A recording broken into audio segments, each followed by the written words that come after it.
Stanton Drew has been dated to about, well, the dating of Stanton Drew seems a bit sort of, strange, but it's been dated to around 2800 BC. So I'm going to take that date. I think it could be older, but even if it's 3500 BC, that will only very, very slightly change the solstice angle, but whatever. So we have an angle for the solstice on a flat plane in the year 2800 BC.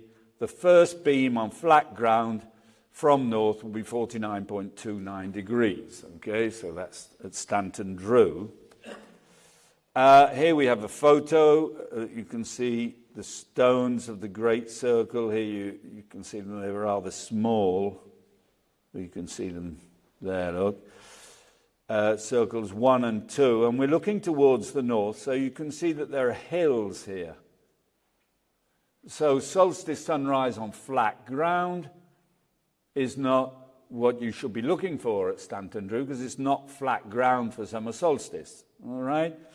So I've got the profile of the land underneath, and I've positioned the Great Circle.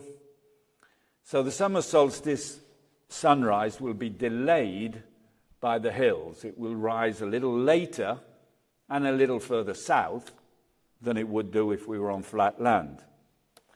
And I quite clearly believe that the builders used that. I think they chose that spot, probably for many other reasons as well, but because also that this was going to give them something very special as far as the solar geometry was concerned. So here's the profile of the land. That's the Great Circle, the point in the gap. So we have the profile towards winter solstice and the altitude difference, the angle, and summer solstice sunrise. There's the calculations with the slope, 1.75 degrees. So when you're working out what the angle of the sunrise, the visible sunrise would be, you have to take that into account. I've put all the calculations here, but I'll go right through them. If you watch this afterwards on the Megalithomania website, then you can stop it and sort of get excited about all these calculations if you want to.